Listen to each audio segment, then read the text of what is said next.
तब हम एकाग्र होकर परमात्मा के धाम में बैठ जाते हैं। अर्थात जितने भी भक्त यहाँ उपस्थित हैं, इन सब के हृदय में क्या है? सिर्फ परमात्मा का नाम। जब संसार के बारे में हम सोचना छोड़ देते हैं, तब इस तरह हमारा मन एकाग्र हो जाता है। और कथा सुनने से क्या होता है कि सुनत श्रवण पायहु विश्रामा। जो भक्त कथा को श्रवण करता है उसको आनंद मिल जाता है, शांति मिल जाती है, अर्थात विश्राम मिल जाता है। जितनी शांति आपको इस स्थान पर मिल रही है, बोलो कहीं ऐसी है स्थान? घर में आपको इतनी शांति मिल सकती है क्या? नहीं। लेकिन यही परमात्मा का ऐसा धाम है जहां जब जीव आता है तो उसे शांति मिल जाती है, और जब शांति मिलती है तब क्या होता है कि होई सुखी जो यही सर पर ही।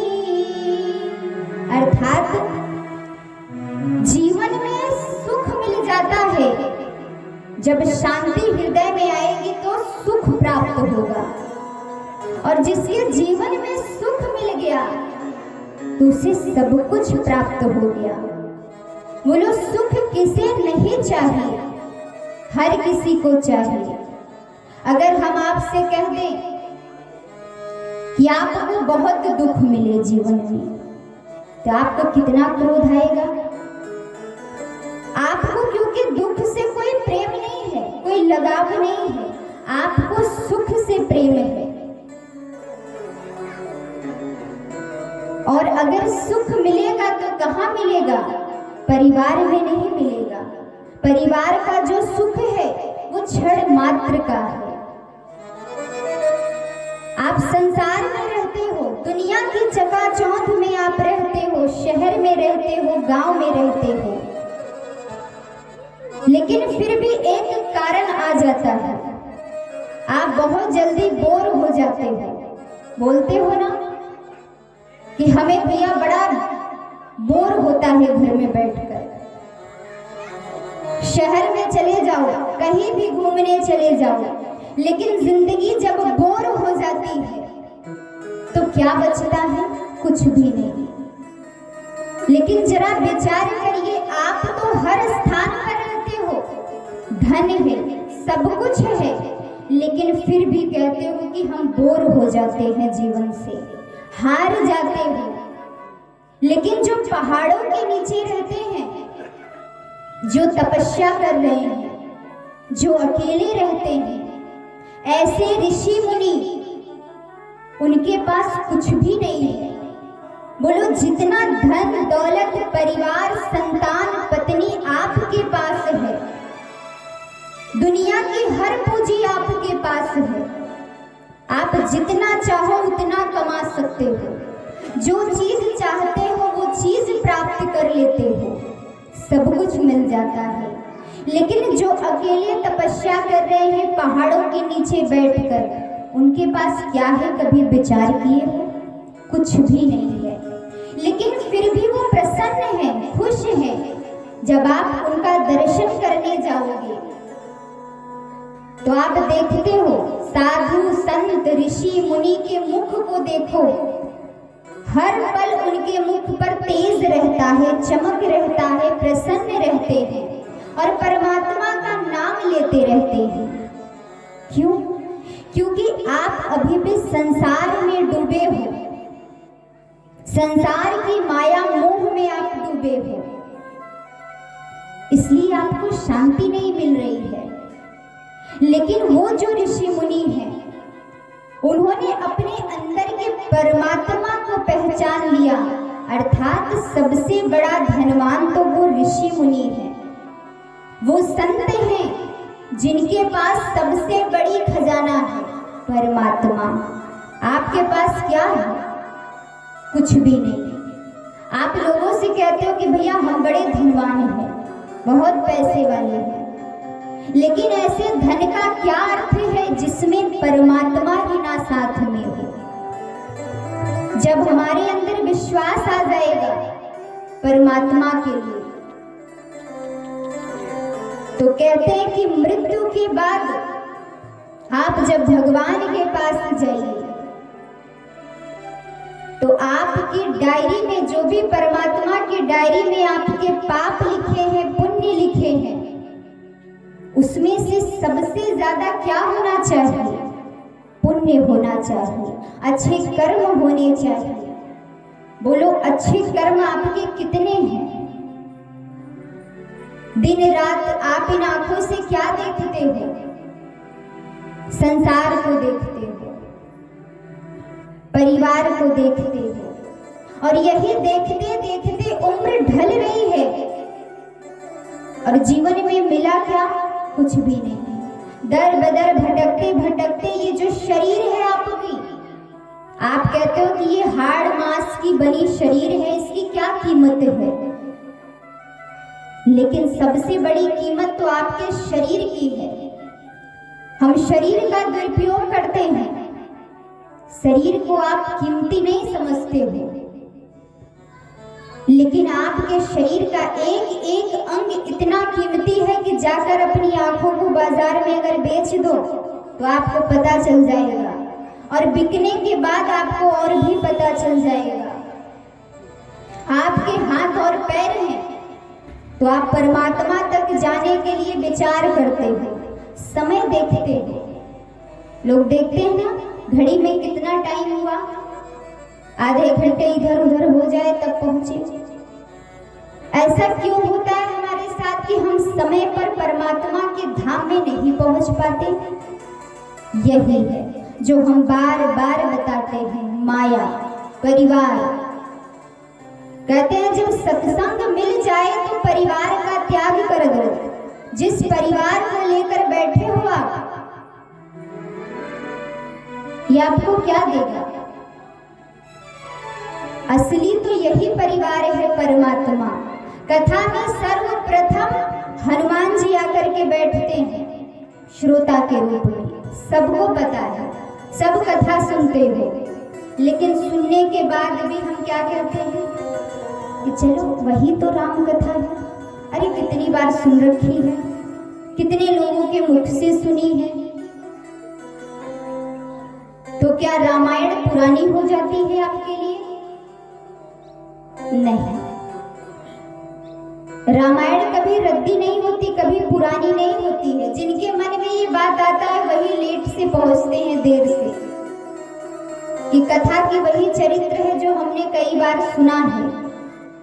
लेकिन कहते हैं जितने संतों के मुख से जितनी बार आप कथा को श्रवण करोगे उतनी बार आपको उसमें नई मिलेगी, वो अपने आप में नई होती जाती है।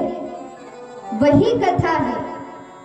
आपके दादा परदादा उस रामायण को जो आपके घर में रखी है वो पढ़ते आ रहे हैं, और उसके बाद संतान पढ़ते हैं। तो क्या आप उस रामायण को बदल दोगे? नहीं। आप जब पेपर को पढ़ते हो, अखबार को, तो उसको आप फेंक देते हो, किसी डस्टिंग में डाल देते हो, किसी स्टोर रूम में डाल देते हो। क्यों? क्योंकि आपको लगता है कि अब दुनिया भर की सारी समाचार हमने पढ़ लिया है, अब ये मेरे काम की नहीं है। लेकिन हाँ, वो रद्दी हो सकता है जो आप दुनिया भर के न्यूज को लेते हो, लेकिन ये जो रामायण है, ये जो परमात्मा की कथा है, ये कभी पुरानी नहीं हो सकती। इसीलिए कहते हैं कभी छल और कपट नहीं करना चाहिए। हमारा मन परमात्मा के लिए कैसे होना चाहिए? निर्मल मने गने सो महि पावा, निर्मल मने गने सो महि पावा, होहि कपट छल छिद्र न भावा। निर्मल जन मोहि सो मोहि पावा,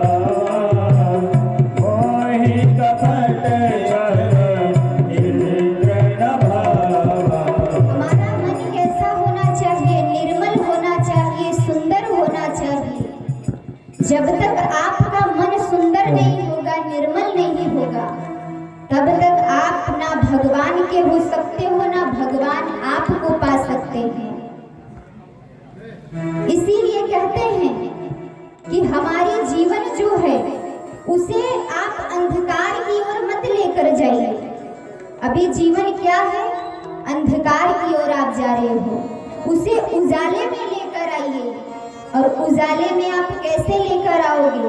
कहते हैं कर्म कैसा करो, उजली करनी कर ले भैया, और कर्म न करियो काला। क्यों? क्योंकि ये जो संसार की है एक सीसीटीवी कैमरा, इस पर सबकी नजर रहती है। ये कैमरा सबको देखता है, लेकिन ये बेकार भी हो जाएगा बीच बीच में। लेकिन जो परमात्मा की सीसीटीवी कैमरा है वो 24 घंटे लगा है, रात दिन। आप बिस्तर पर सो रहे हो, मन में अगर कुछ गलत सोच रहे हो, कोई चतुराई कर रहे हो, तो वो भी परमात्मा की डायरी में नोट हो जाता है। और जब एक बार नोट हो गया तब उसे आप बदल नहीं सकते हो। इसीलिए कहते हैं लाख आंख से देख रहा है हमें देखने वाला, हो मेरे मैया के दरबार में सब लोगों का लेखा, मेरी मैया के दरबार में सब लोगों का लेखा, मेरी मैया के दरबार में सब लोगों का लेखा। उजली करनी कर ले भैया, कर्म न करियो काला, उजली करनी कर ले भैया, कर्म न करियो काला। लाख आंख से देख रहा है हमें देखने वाला, मेरे ठाकुर के दरबार में सब लोगों का खाता, मेरे ठाकुर के दरबार में सब लोगों का खाता, मेरे ठाकुर के दरबार में सब लोगों का खाता।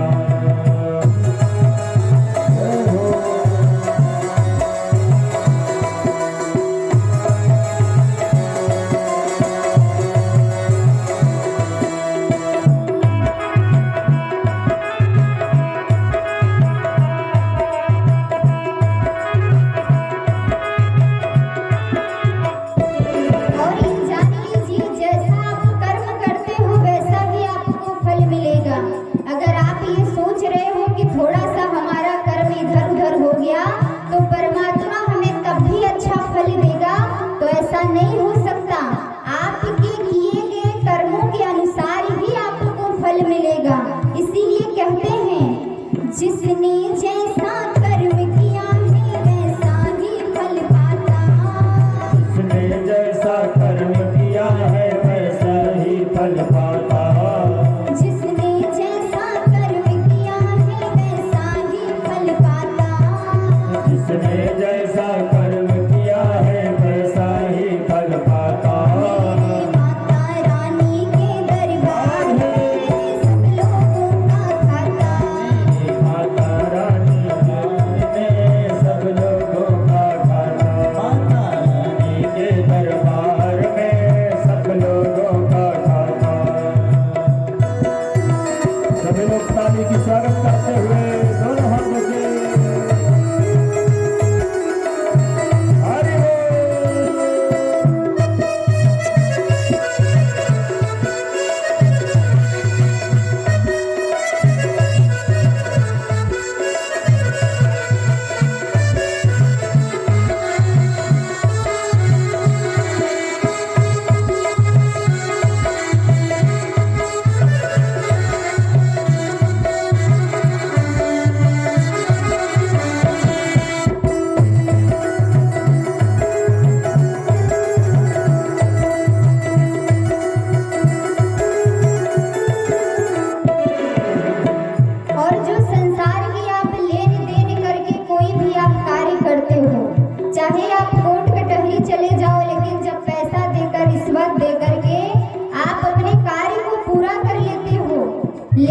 आपकी ये जो नोट है वो परमात्मा के पास जाकर किसी काम के नहीं रहेंगे।